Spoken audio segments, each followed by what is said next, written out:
Hello my friends, it's great to see you again. It's about 10:15 in the p.m. here, and I've got my computer set up in my new room out here at the Country Inn Estates. I want to take a look at, it's kind of dark in here. I don't know if you can, no, let's see a little bit there, I guess. Anyway, I guess I need to turn on more lights than that. That's kind of gay looking to see that. But anyway, well, maybe the next time I'm going to do this in the daylight or something you can see. But I'm at Country Inn and Suites in room 218, where we are upstairs. Jesse and I, Kathy and Ashley are still over at the Lamb's house, so they're doing well over there, but didn't have quite enough room for all four of us. So we're Jesse and I camping out over here. And we appreciate the Lambs, of course, their generosity to have us stay at their house so much. I mean, they were such a blessing to us and still are. We're had a busy day today. Jesse and I went with me to go to the Chamblee, where our apartment managers, where I met with some of my best friends, the apartment manager business. We had a great meeting over there, seeing all my friends at one time. I'm the secretary, so I sit and take notes and make sure, try to get everybody to come and all that stuff. So I'm really kind of the main servant person in there, and of course they're good friends of mine. It was kind of a sad day though, but that was our first meeting that I was at. That Bob Spear wasn't there. He was one of my dearest friends, who was the manager of Shalford Gardens. Bob and I worked together in this area for nearly 12 years, so it was a real loss for us, and a great personal loss to me too. So, but we had friends of mine from the Chamblee Police Department. Ernesto Ford was talking about what's going on in Chamblee and the Doraville corridor, DeKalb County. We've had a couple of homicides over in places where we've actually got work. Windscape, which is where I had the team from Agricola come and help us. We did that big cleanup with chainsaws and just cleared that whole area out where it was so problematic. And also Brow Lake Village, which is right off of 85 near Shalford too, where they had a guy, one of our Burmese refugees was killed recently. So very problematic.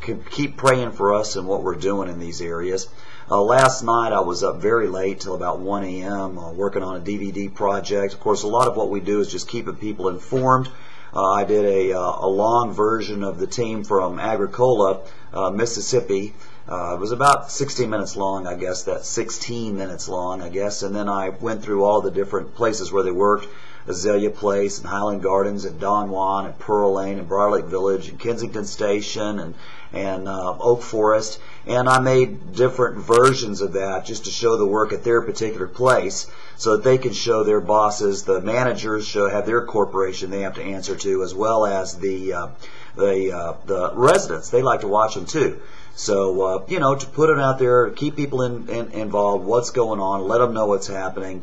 You know, I don't care how much work you're doing. If the management doesn't know that you're doing it, they just assume you're doing nothing, because the bottom line is most people aren't doing anything to help them. So they don't assume that you're out there doing stuff.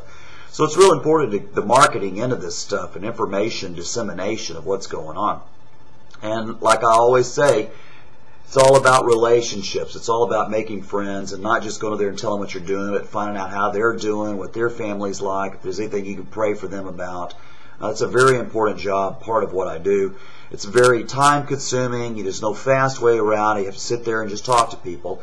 But it's a critical part of it, because then when I want to bring in teams to tell people about Jesus, it's no questions asked. It's very welcoming. Please come and help us, and it's very exciting to do that. I spent the rest of the afternoon handing out those DVDs to those different complexes, making friends, deepening relationships. Then came on home, went over to Best Buy. Of course, I've seen, like, I'm always going to Best Buy to pick out something or need some kind of equipment. That and Staples and Office Depot. It seems like I'm always having to pick up something for the missions or something. But that's just part of it. And then went by our house to check on stuff. They haven't been working at the house for about the last 4 or 5 days. They did all the cleanup, and now the reconstruction needs to be started. But until the insurance says exactly what the scope of the project's going to be, exactly how much they're going to pay for, well, nothing goes. So, you know, be praying for that too. I just went through my email and wrote my blog, and I'll put this on the blog too.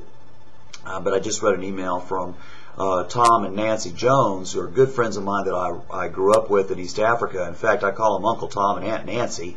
They're like family to me, and I just heard that Aunt Nancy had fallen at church and had broken her shoulder and is having to get therapy and stuff on that. So please be praying for Nancy Jones as she gets her treatment and therapy, and that will go well. Tomorrow's Thursday. That's Ashley Day. I'll have Jesse and Ashley with me. We've got a meeting with Joel Harrison at the Atlanta Metro Baptist Association. Another one of my big partners, Barb Newman from Dunwoody Baptist Church, talking about what we're going to do with the strategy of church planting in the area there, especially in the Latin American community. And I need to take some equipment over to Adelaide Park. And hopefully, if there's some time in the afternoon, we'll also go by Georgia State and check out and see how things are going for that to get Ashley enrolled for the fall. So busy day for tomorrow. That was a great day today. We appreciate y'all praying so much for us. Ashley has started her video blog too, so make sure you go to Ashley's blog, read what she's doing, check out the pictures, and take a look at my beautiful daughter. We sure love you guys, and thanks for praying us. See you tomorrow.